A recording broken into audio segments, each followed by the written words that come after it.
Hello students, मैं अजय तिवारी आपका अपने यूट्यूब चैनल अध्ययन एकेडमी में एक बार फिर से स्वागत करता हूं। यहाँ पर 3D बुक की पूरी सीरीज चलाई जा रही है जिसमें दूसरा चैप्टर पढ़ाया जा रहा है जिसका नाम है डायरेक्शन कोसाइंस एंड प्रोजेक्शन। इसके फर्स्ट वीडियो में बेटा डायरेक्शन कोसाइन के बारे में बताया गया और इसकी सेकंड वीडियो में डायरेक्शन कोसाइन से रिलेटेड कुछ क्वेश्चन बताए गए। आज इस वाली वीडियो में हम प्रोजेक्शन के बारे में डिस्कशन करेंगे और कुछ क्वेश्चन देखेंगे। अगर आपने हमारे पहली वीडियो दूसरी वीडियो को नहीं देखा हुआ है तो इस पूरे सीरीज के जो ये पूरी सीरीज इसमें चलाई जा रही है उसका लिंक आप आई बटन पर क्लिक करके वहाँ पर जाके सारे वीडियो देख सकते हैं 1 बाय 1। इसमें फर्स्ट चैप्टर के बारे में भी बताया गया है जिसका नाम है सिस्टम ऑफ कोऑर्डिनेट्स, वो पढ़िए। साथ में इस वीडियो ये जो तीसरी वीडियो है इस चैप्टर की, इसकी पिछली 2 वीडियो भी आप देख सकते हैं। यहाँ पर पूरे बुक्स में जितने भी इम्पोर्टेंट टॉपिक हैं वो सारे कराए जाएंगे 1 बाय 1, ठीक है। तो आज हम लोग प्रोजेक्शन की बात कर रहे हैं, तो चलिए प्रोजेक्शन के बारे में पढ़ते हैं। तो प्रोजेक्शन से आप क्या समझ पाते हैं? प्रोजेक्शन क्या होता है, जैसे एक टॉर्च ले लीजिए, अब उस टॉर्च को हम जब उसको ऑन करते हैं तो उसकी लाइट अगर आप आसमान पे मारते हैं तो क्या दिखाई देता है? क्या नहीं दिखाई देता, क्योंकि किसी भी चीज़ के प्रोजेक्शन के लिए एक मीडियम का होना ज़रूरी है जहाँ पर वो चीज़ें प्रोजेक्ट हो पाएँ। तो यहाँ पर क्या होगा, यहाँ पर पॉइंट का प्रोजेक्शन निकाला जाएगा और एक लाइन सेगमेंट का प्रोजेक्शन निकाला जाएगा। लेकिन किसी भी चीज़ का प्रोजेक्शन हमको मिले उसके लिए हमारे पास क्या होना चाहिए, कोई एक मीडियम होना चाहिए जिसके ऊपर हम प्रोजेक्ट कर पाएँ। तो वो मीडियम यहाँ पर क्या होगा, वो मीडियम यहाँ पर एक लाइन कंसीडर की जाएगी जिस पर हमें लाइन का भी प्रोजेक्शन निकालने को मिलेगा और पॉइंट का भी प्रोजेक्शन निकालने को मिलेगा, ठीक है। तो पहले हम लोग पॉइंट का प्रोजेक्शन सीखेंगे और फिर लाइन का प्रोजेक्शन सीखेंगे। वास्तव में लाइन का ही प्रोजेक्शन होता है, पॉइंट का प्रोजेक्शन तो एक डेफिनेशन होती है नॉर्मल से, ठीक है। तो आइए पॉइंट का प्रोजेक्शन देखते हैं। तो प्रोजेक्शन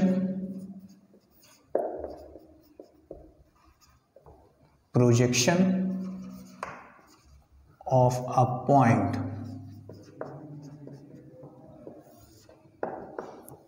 तो बेटा ये कोई एक लाइन ले ली हमने, ये कोई लाइन ले ली और ये कोई पॉइंट P ले लिया।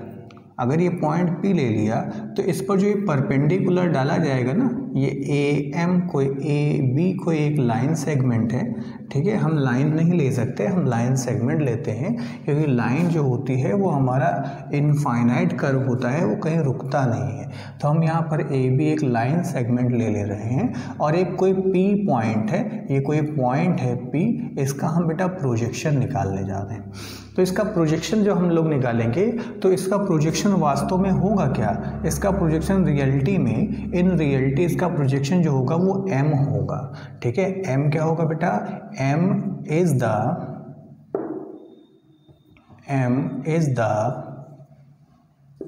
प्रोजेक्शन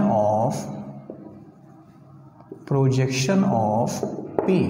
P का प्रोजेक्शन जो है वो M है। अच्छा PM क्या है, PM हम देख पा रहे हैं कि PM क्या है, परपेंडिकुलर है। PM क्या है, परपेंडिकुलर है बेटा, ये एक परपेंडिकुलर है, ठीक है। Which drawn from point P on the line AB, जिसको कहाँ से ड्रॉन किया जा रहा है, पॉइंट P से ड्रॉन किया जा रहा है। किस पर किया जा रहा है, M पर किया जा रहा है। तो क्या होगा, प्रोजेक्शन आप लिख सकते हैं कि projection of a point is the foot coordinate over और foot point of the perpendicular का फुट पॉइंट है। कौन सा परपेंडिकुलर, क्योंकि यहाँ पर हमने बनाया हुआ है तो हम उसका नाम लिख दे रहे हैं। तो परपेंडिकुलर PM, ठीक है, drawn from the point P on the line AB, ठीक है, जो कहाँ से ड्रॉन किया जा रहा हो, P पॉइंट से ड्रॉन किया जा रहा हो और कहाँ पर ड्रॉन कर दिया जा रहा हो, AB लाइन पर। तो ये हमारा प्रोजेक्शन हो गया। जब हम लोग कैलकुलेशन करेंगे ना, तो कैलकुलेशन के दौरान जब किसी पॉइंट का बेटा हमको वो लेकर के आना होगा, क्या, जब भी किसी पॉइंट का हमको लेकर के आना होगा प्रोजेक्शन, तो उसके लिए हम क्या करेंगे, इस लाइन का हमको डायरेक्शन कोसाइन पता होगा और ये पॉइंट और इस पॉइंट को कुछ ना कुछ कंसीडर करके इन दोनों का बेटा डायरेक्शन रेशियो निकालेंगे, जिसका फॉर्मूला होता है x2 minus x1, y2 minus y1 और z2 माइनस z1। और उसके बाद इस लाइन का जो डायरेक्शन रेशियो होगा और इस लाइन का जो डायरेक्शन कोसाइन होगा, उनके बीच में परपेंडिकुलर की कंडीशन लगाएंगे। मान लीजिए इसका जो डायरेक्शन रेशियो है, अगर इसका हम डायरेक्शन रेशियो देख ले तो इसका डायरेक्शन रेशियो मान लीजिए ABC है, ठीक है, और इसका जो डायरेक्शन कोसाइन है इस लाइन का, इसकी डायरेक्शन कोसाइन अगर हम देख लें तो इसकी डायरेक्शन कोसाइन अगर हमने लेट कर लिया, कंसीडर कर लिया कि L, M और N है, तो क्योंकि दोनों परपेंडिकुलर है ना, तो परपेंडिकुलर की एक कंडीशन होती है कि AL plus BM plus CN equal to 0। ये वाली कंडीशन लगा करके और हम लोग क्या करेंगे, कैलकुलेशन करने के बाद पॉइंट P का प्रोजेक्शन निकालेंगे, मतलब M के कोऑर्डिनेट निकालेंगे, क्योंकि M क्या है, प्रोजेक्शन क्या है, प्रोजेक्शन है फुट पॉइंट, ठीक है, या फुट कोऑर्डिनेट्स या foot point of perpendicular PM। तो PM का परपेंडिकुलर यही तो है, ठीक है। तो ये तो हो गई एक पॉइंट के प्रोजेक्शन के बाद। अब हम यहाँ पर एक लाइन का प्रोजेक्शन निकालने जा रहे हैं। तो आइए अब हम लोग लाइन का प्रोजेक्शन देखते हैं।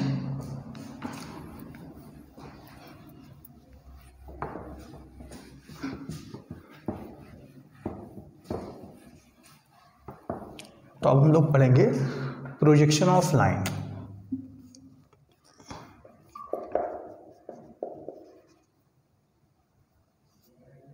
प्रोजेक्शन ऑफ लाइन, बेटा ये कोई एक लाइन ले लें हम, सपोज कीजिए ये कोई एक लाइन है, ये P है और ये Q है। तो ये PQ एक लाइन है बेटा, और इसके क्या हैं, इसके कोऑर्डिनेट हम यहाँ पर ले लेते हैं, क्या है, x1, y1 और z1, ये इसके कोऑर्डिनेट हो गए। इसके कोऑर्डिनेट क्या हैं, x2, y2 और z2, ये इसके कोऑर्डिनेट हो गए, ठीक है। और हमने अभी अभी आपको बताया है कि किसी का भी प्रोजेक्शन निकालने के लिए कोई ना कोई मीडियम तो ज़रूरी है ही है, क्योंकि जब तक मीडियम नहीं होगा हम प्रोजेक्शन लाएंगे किस पे। जैसे एक टॉर्च है, टॉर्च को दीवार पे मारोगे तो टॉर्च की रोशनी तो समझ में आएगी, लेकिन टॉर्च को आसमान में मारोगे तो आप खुद ही नहीं जान पाओगे कि टॉर्च की रोशनी कहाँ तक जा रही है ना, क्योंकि उसका प्रोजेक्शन कहीं बन नहीं पा रहा, मिल नहीं पा रहा। इसी तरीके से कोई अगर लाइन है तो उसका कुछ ना कुछ प्रोजेक्शन होना चाहिए। तो अगर प्रोजेक्शन चाहिए तो हम क्या करेंगे बेटा, यहाँ पर एक लाइन कंसीडर करेंगे। तो हमने फिर से एक लाइन कंसीडर कर ली, इस लाइन का नाम हमने बोल दिया AB लाइन है बेटा। ये कोई अगर ये लाइन है तो लाइन में क्या होगा, डायरेक्शन रेशियो होंगे। तो इसके जो डिसीज हैं वो L, M और N है, मान लिया। अब यहाँ से क्या करेंगे बेटा, अब लाइन का प्रोजेक्शन अगर निकालना है, ठीक है, और वो लाइन क्या है, joining 2 points P and Q है, तो हम क्या करें, इसका प्रोजेक्शन इस जगह पर निकाल लें और इस वाले का प्रोजेक्शन इस जगह पर निकाल लें, क्योंकि पॉइंट तो प्रोजेक्शन ही बनाएगा और उसके बीच की जो डिस्टेंस होगी वही हमारा क्या हो जाएगा, वही हमारा हो जाएगा प्रोजेक्शन ऑफ लाइन PQ, वही हमारा क्या हो जाएगा, प्रोजेक्शन ऑफ लाइन PQ। तो यहाँ PM जो है ना, PN क्या है, projection of line PQ line का ये बेटा प्रोजेक्शन है, ठीक है। तो अब गौर से देखो, अगर हम इसको ऐसे मिला दें यहाँ सामने से और मान लिया ये एंगल थीटा बना रहा है, ठीक है, और इसको R नाम दे दिया, तो ये जो प्रोजेक्शन ऑफ PQ है ये बेटा आप इसको दैट इज करके PR भी तो लिख सकते हैं, PR भी तो होगा, ये दोनों आपस में बराबर ही तो होंगे, ठीक है, ये दोनों आपस में बराबर ही तो होंगे। तो चाहे PR निकाल लें चाहे PN निकाल लें, बात एक ही है। तो हम यहाँ पर क्या करेंगे, एक यूनिट वेक्टर बेटा कंसीडर करेंगे, ठीक है। तो let vector A be the unit vector. बेटा जो यूनिट वेक्टर होता है, ठीक है, unit vector of unit vector along line AB। तो AB लाइन के अगर along होगा तो जब दो वेक्टर एक ही लाइन के along होते हैं, एक ही डायरेक्शन में होते हैं, तो क्योंकि along मतलब एक ही डायरेक्शन, तो जब डायरेक्शन एक होगी तो उसका डायरेक्शन कोसाइन भी एक होगा। ठीक है, तो क्यों डायरेक्शन कोसाइन एक होगा? कोई भी चीज़ बेटा जब एक ही लाइन पे होगी तो वो एक दूसरे के परपेंडिकुलर होगी, सॉरी पैरेलल होगी, और पैरेलल अगर कोई लाइन होती है तो M1 इक्वल M2 से उनके थीटा जो होते हैं वो इक्वल होते हैं। तो यहाँ पर उनके डायरेक्शन कोसाइन भी इक्वल हो गए। इसका मतलब इस वेक्टर को जो हमने नाम दे दिया ए वेक्टर मान लिया, तो क्या बन जाएगा बताइए, क्या बन जाएगा? वो बन जाएगा L I cap M J cap N K cap. ठीक है, ये आप ध्यान रखिएगा कि ये हमारा वेक्टर हो जाएगा। अब कुछ लोग बोलेंगे कि सर वो तो आपने बताया था कि A1 B1 और C1 होता है। हाँ बताया था A1 B1 और C1 होता है। तो बेटा L क्या होता है बताइए? L यही तो होता है रूट के अंदर A1 स्क्वायर B1 स्क्वायर और C1 स्क्वायर। तो अगर इसको आप डायरेक्शन रेशियो के फॉर्म में अगर आप कंसीडर करेंगे बेटा, तो क्योंकि ये यूनिट वेक्टर है तो यूनिट वेक्टर के कारण ये जो वैल्यू हो जाएगी ये 1 हो जाएगी। ठीक है, चाहो तो आप ऐसे देख लो, कि इसको आप बोल सकते हैं A1 I cap B1 J cap और C1 K कैप। तो A1 B1 और C1 क्या होंगे? DRs होंगे ऑफ वेक्टर। तो अगर ये DRs होंगे तो डायरेक्शन कोसाइन के फॉर्म में अगर आप इसको लेकर के आएंगे, तो क्योंकि ये यूनिट वेक्टर है, तो यूनिट वेक्टर का मतलब हो गया कि इसका जो मॉड होगा वो कितना होगा? Unit vector. क्यों? क्योंकि ए वेक्टर जो है वो क्या है? Unit vector. और यूनिट वेक्टर क्या होते हैं? जिनका जो होता है वो मैग्नीट्यूड वो 1 होता है। इसका मतलब ये क्या वैल्यू हो गई? A1 square B1 square C1 square, इसकी वैल्यू 1 हो गई, क्योंकि इसी का तो मैग्नीट्यूड यही तो होगा। मॉड का मतलब यही तो होता है कि I के कोफिशिएंट का स्क्वायर, J के कोफिशिएंट का स्क्वायर और K के कोफिशिएंट का स्क्वायर। तो इस वेक्टर को आप अगर सॉल्व करना चाहें तो डायरेक्शन कोसाइन के फॉर्म में अगर आप लिखना चाहें तो होता है L upon A1 upon mod A vector होता है बेटा। तो A1 अपॉन 1 हो गया, तो यहाँ से A1 और L देखिए आपस में बराबर आ गया। इसी तरीके से B1 और M आपस में बराबर हो जाएंगे, इसी तरीके से C1 और N आपस में बराबर हो जाएंगे। तो ये जो वेक्टर A है ये क्या आ जाएगा? इक्वेशन A बिकम्स, तो इक्वेशन A क्या आ जाएगी बेटा? इक्वेशन A आ जाएगी A वेक्टर इक्वल बेटा LI1 M J cap, I cap J cap और N K कैप आ जाएगी। अच्छी बात है, इसको संभाल के रख लेते हैं। ये इक्वेशन नंबर B हो गई। ठीक है, अब गौर से जरा नज़र डालिएगा तो आप देखेंगे कि इनके बीच में थीटा वेक्टर बन रहा है। बोलिए हाँ या ना। ठीक है, और अगर आप इसकी बात करें, PQ की बात करें, तो PQ वेक्टर किसके बराबर आएगा बताइए? PQ वेक्टर किसके बराबर आएगा? आपको बताया जा चुका है कि दो पॉइंट अगर दे रखे हुए हैं फर्स्ट वीडियो में और सेकंड वीडियो में, चीज़ें आपकी क्लियर हो जाएंगी, देख लीजिएगा। तो अगर 2 पॉइंट आपस में दिए हैं तो उनके जो डायरेक्शन रेशियोज होते हैं वो x2 माइनस x1 होते हैं। इसी तरीके से ये बन जाएगा y2 माइनस y1 बेटा, है ना। और इसी तरीके से ये बन जाएगा z2 माइनस z1। तो ये चीज़ हो गई। ठीक, तो ये हो गया हमारे डायरेक्शन रेशियो। अब उसमें हम I कैप लगा दें, J कैप लगा दें और K कैप लगा दें, तो ये बन जाता है वेक्टर। I कैप लगा दें, J कैप लगा दें और K कैप लगा दें, तो ये बन जाता है बेटा वेक्टर फॉर्म। ठीक है, इसको भी संभाल के धर लीजिए। तो ये भी हमने भैया संभाल के रख दिया। B थी, ये C इक्वेशन हो गई। ठीक है, अब इस वाले ट्राइंगल की बात करें, इस छोटे वाले ट्राइंगल में, तो इन ट्राइंगल QPR, अगर हम QPR की बात करें और हमको जो प्रोजेक्शन लेकर के आना है उसका नाम है PR, तो PR का मतलब हमें यहाँ पर क्या लगाना पड़ेगा? कॉस थीटा लगाना पड़ेगा। तो कॉस थीटा अगर आप लगाएंगे तो हो जाता है आधार आधार मतलब बेस, ठीक है, अपॉन कर्ण, कर्ण का मतलब हाइपोटेनियस, वो हो जाएगा बेटा पी क्यू। अगर आप इस पर नज़र डालिएगा तो गौर से देखिएगा तो ये बन जाएगा पी आर वेक्टर जो होगा वो पी क्यू कॉस थीटा बन जाएगा। इतनी बात समझ में आ रही होगी। अगर ये पी क्यू कॉस थीटा आपको समझ में आ रहा है तो पी आर पर जब नज़र डालें तो आप इसको पी क्यू और साथ में 1 लिख सकते हैं और कॉस थीटा, आप इसको पी क्यू और 1 लिख सकते हैं और साथ में कॉस थीटा।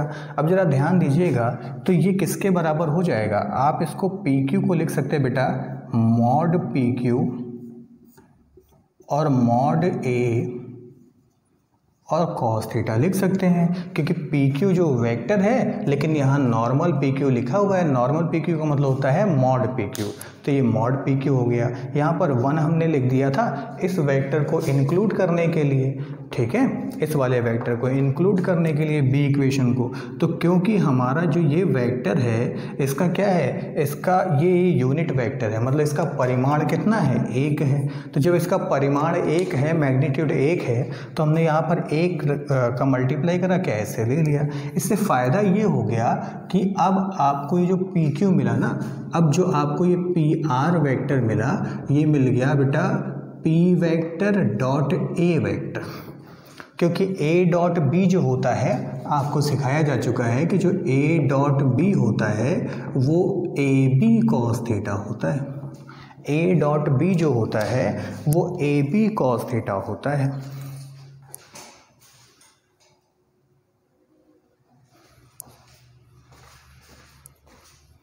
ए डॉट बी जो होता है वो ए बी कॉस थीटा होता है बेटा।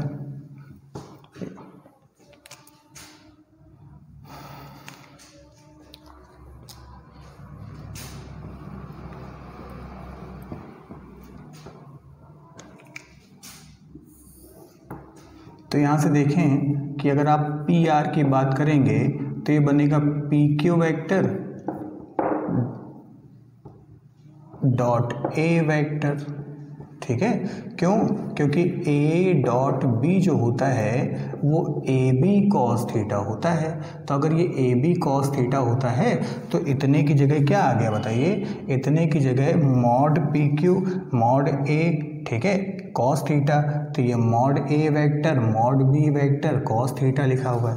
तो ये चीज़ बन गई बेटा। अब इसकी जगह इसकी वैल्यू रख दीजिए तो क्या बनेगा, x2 minus x1 I cap plus y2 minus y1 J cap plus z2 minus z1 K cap और साथ में बेटा L I cap M J cap और एन के कैप, ठीक है, ये वाला वेक्टर। अब दोनों का बेटा डॉट प्रोडक्ट करा दीजिए। तो डॉट प्रोडक्ट क्या होता है कि आई को कोफिशिएंट आई के साथ मल्टीप्लाई करता है और आई हटा देते हैं, तो बन जाएगा बेटा x2 minus x1 L y2 minus y1 m z2 minus z1 n। तो ये क्या आ गया, ये बेटा रिक्वायर्ड प्रोजेक्शन आ गया जो आपको प्रोजेक्शन चाहिए था। ये प्रोजेक्शन क्या है, ये प्रोजेक्शन है एक लाइन का जो क्या बना रहा है, जो पी क्यू से होकर के जा रहा है, जिसके पॉइंट ये हैं और किस लाइन पर प्रोजेक्शन कर रहा है, इसके direction cosines L M N, ध्यान रखिएगा। तो उम्मीद करते हैं ये चीज़ें समझ में आई होंगी, ठीक है। अब हम लोग क्या करेंगे बेटा, अब इसके 1-2 केसेस देख लें। तो आइए केसेस देख लेते हैं।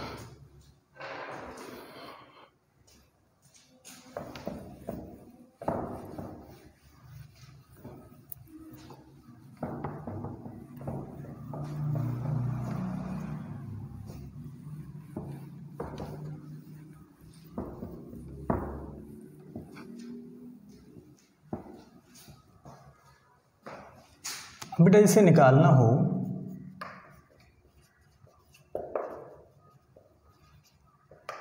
प्रोजेक्शन ऑफ ओपी, तो ये बेटा कोई एक ओपी लाइन है। तो ओपी लाइन है तो ओपी लाइन का मतलब हो गया कि ये बन जाएगा बेटा एक्स ये बनेगा y, ये बनेगा z। यहाँ पर कोई पॉइंट P होगा, इसको ओरिजिन से मिला दिया जाएगा, सिंपल। ये x y z है बेटा, ठीक है। तो अब इसका प्रोजेक्शन अगर हमको लेकर के आना है तो OP का मतलब ये 0, 0, 0 हो गया। तो डायरेक्ट आ जाएगा, क्या लिखेंगे, प्रोजेक्शन ऑफ क्या, OP, ठीक है, ऑन लाइन AB, जिसके डायरेक्शन कोसाइन कितने हैं, डायरेक्शन कोसाइन है L, M और N। तो ये क्या आएगा बेटा, ये आएगा, गौर से देखिए, उस वाले फॉर्मूले में रख दीजिए। सपोज कर लीजिए प्रोजेक्शन को हमने PQ मान लिया। अच्छा, यहाँ पर वेक्टर नहीं होगा क्योंकि ये वेक्टर नहीं है, गलती से लग गया। तो हमने इस प्रोजेक्शन को P नाम दे दिया मान लीजिए, तो बन जाएगा क्या, प्रोजेक्शन को हम PM नाम दे दें तो बन जाएगा क्या, बताइए, x -0 हो जाएगा।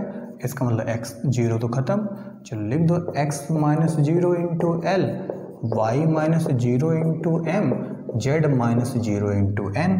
तो PM क्या आ जाएगा बेटा, LX MY NZ के बराबर आ जाएगा, ठीक है। तो इसी तरीके से एक बात और कर ले, क्या कर ले कि F A B C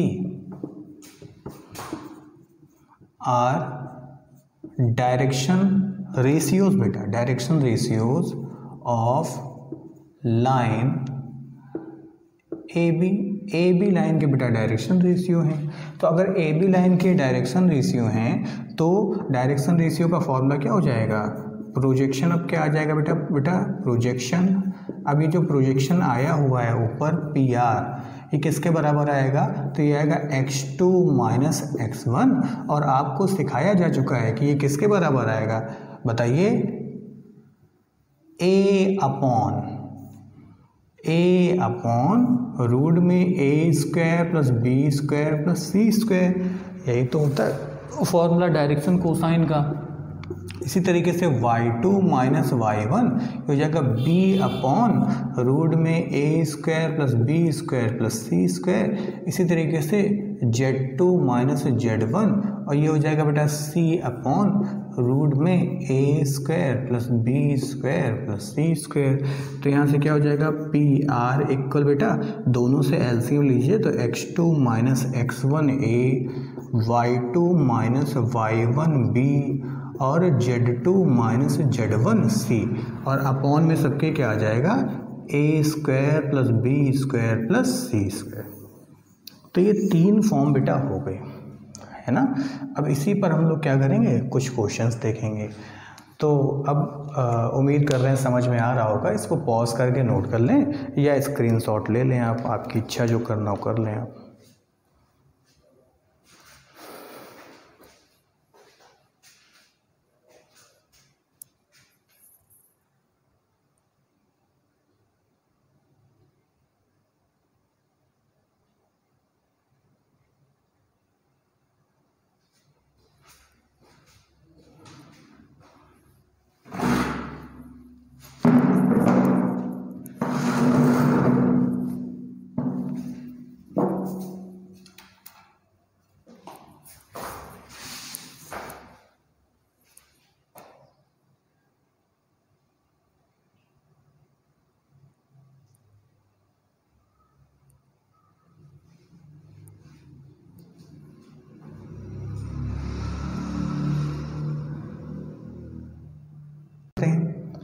तो हम प्रोजेक्शन की बात करने जा रहे हैं, प्रोजेक्शन ऑफ PQ का प्रोजेक्शन निकालने जा रहे हैं ऑन RS।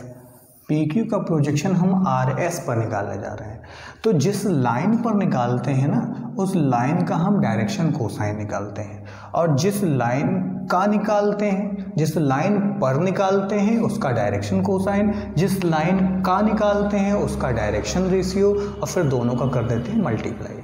तो हम RS लाइन पर निकाल रहे हैं, तो ये है R, ये है S बेटा, ठीक है। तो यहाँ के पॉइंट जो हैं, इधर के पॉइंट हैं -1 2 और 4 और इधर के पॉइंट हैं 1, 0 और 5।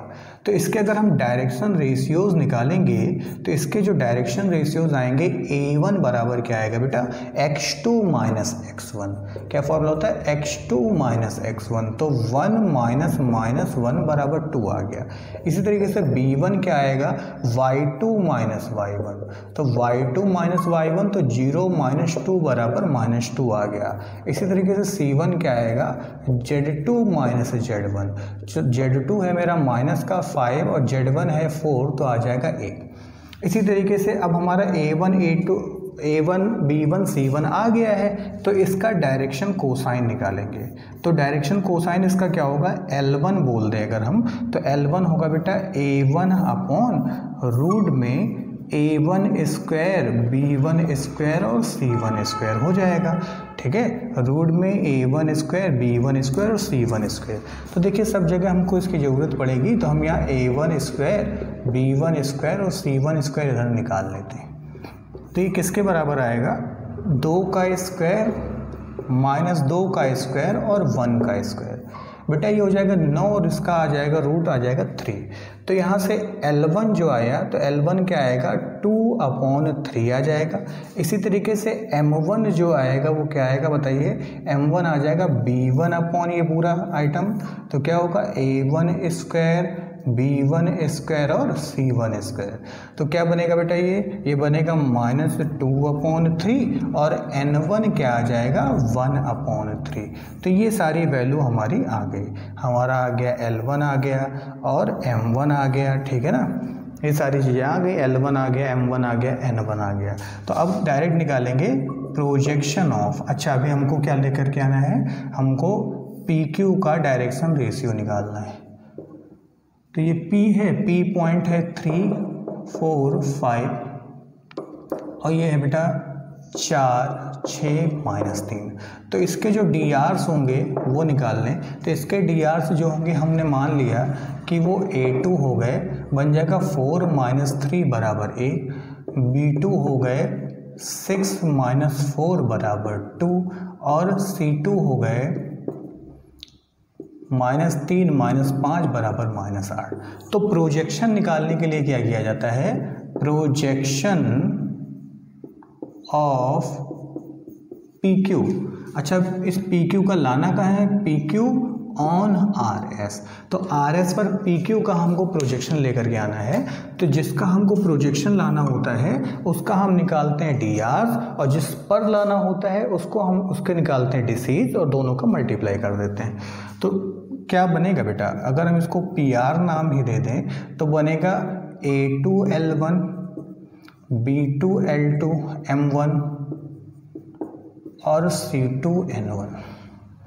तो PR बराबर क्या हो जाएगा बेटा, ये हो जाएगा 1 × 2/3, इसी से 2 × -2/3 और C2 का मतलब -8 × 1/3। बेटा 3 सबसे LCM ले लीजिएगा, ऊपर आ गया 2 - 4 और -8, कितना हो गया बेटा, ये -10 हो गया, -4 -8 -10/3। ठीक है, तो इस तरीके से इसको सॉल्व किया जाएगा। उम्मीद करते हैं चीज़ें समझ में आ रही होंगी। तो अब ये वाला काम आप खुद कीजिएगा कि जो RS है उसका PQ पर लेकर के आइएगा। ध्यान रखिएगा जो हम इसकी बात करेंगे तो इसका निकाला जाएगा DRs और इसके निकाले जाएंगे बेटा DCs, और DRs और DCs निकालने के बाद आपस में मल्टीप्लाई कर दिया जाएगा, तो उससे आ जाता है बेटा प्रोजेक्शन। ठीक है, उम्मीद करते हैं चीज़ें समझ में आ रही होंगी। ठीक है, आज के लिए इस वीडियो में इतना ही। ठीक है, चैनल को सब्सक्राइब करें, वीडियो को लाइक करें और शेयर करें। ज़्यादा से ज़्यादा अपना सपोर्ट आप देते रहेंगे तो हम ज़्यादा से ज़्यादा अच्छे कंटेंट आपके लिए ला पाएंगे, क्योंकि उससे हमको मोटिवेशन होता है कि हाँ आप लोग हमारे वीडियो को पसंद कर रहे हैं। ठीक है, आज के लिए इस वीडियो में इतना ही। नमस्कार।